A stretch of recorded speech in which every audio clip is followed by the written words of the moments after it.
नमस्कार, मैं हूं ललित शर्मा। आप देख रहे हैं इंडिया डेली।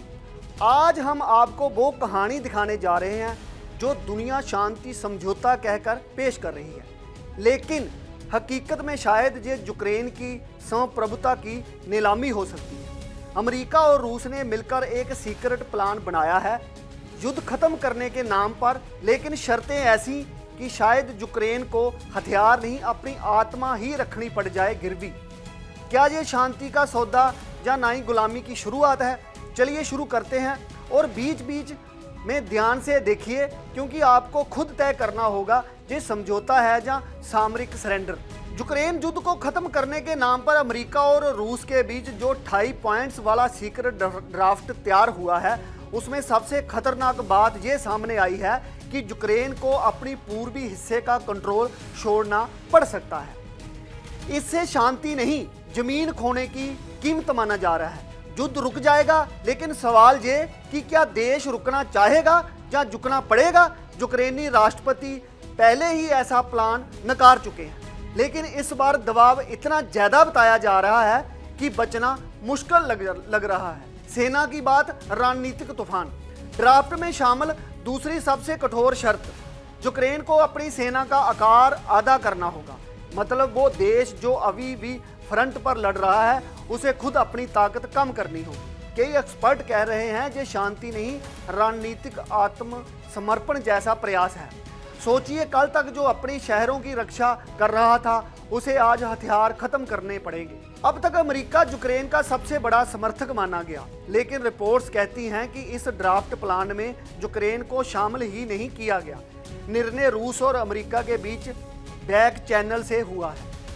यूक्रेन तक सिर्फ संकेत पहुंचे। क्या ये वही देश है जो कल तक मदद कर रहा था, या अब रणनीति बदल रहा है? क्या महाशक्तियां अब अपने हितों के लिए एक छोटे देश की कुर्बानी तय कर रही हैं? ट्रंप और पुतिन की तूफानी मुलाकात। जल्द ट्रंप और पुतिन मिलने वाले हैं। माना जा रहा है कि इस मुलाकात में फैसला हो सकता है, लेकिन सवाल यह है कि क्या यहाँ यूक्रेन की मौजूदगी होगी? जवाब नहीं। दो शक्तिशाली नेता बात करेंगे, लेकिन जिस देश का फैसला होगा वो कमरे में नहीं होगा। क्या ये युद्ध विराम की मीटिंग है या ताकत के तराजू पर एक देश का भविष्य तोलने का मंच? हथियार पर लगाम, खतरनाक इशारा। ड्राफ्ट प्लान में यूक्रेन को इस्तेमाल किए जाने वाले हथियारों की कैटेगरी सीमित करने की शर्त भी शामिल है। सोचिए, युद्ध हो या हमला, हथियार चुनने की आज़ादी नहीं होगी। ऐसा पहली बार होगा कि किसी देश की रक्षा नीति दूसरे देश तय कर रहे हैं। क्या सिर्फ समझौता नहीं, सुरक्षा पर नियंत्रण जैसा कदम है ये? यूक्रेन की चिंता और जनता का गुस्सा। यूक्रेनी अधिकारी कह रहे हैं कि उन्हें सिर्फ प्रस्तावों की आहट मिली है, आधिकारिक जानकारी नहीं। शहरों में लोग पूछने लगे हैं, क्या हमारी लड़ाई का निर्णय किसी और देश की बैठक में होगा? सोशल मीडिया पर नाराजगी बढ़ रही है।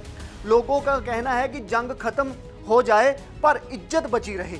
बड़ा सवाल, नया भूचाल।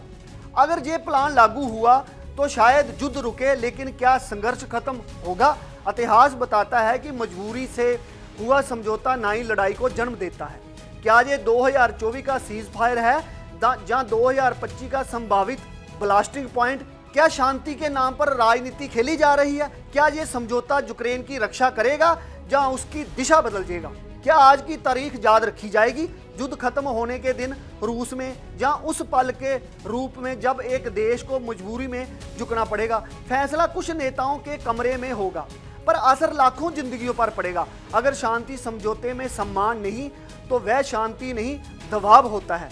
देखते रहिए, क्या यूक्रेन लड़ने का हक बचा पाएगा या दुनिया उसके साहस पर पर्दा डाल देगी? आप देखते रहिए इंडिया डेली। फिर मिलते हैं बड़ी सब खबर के साथ।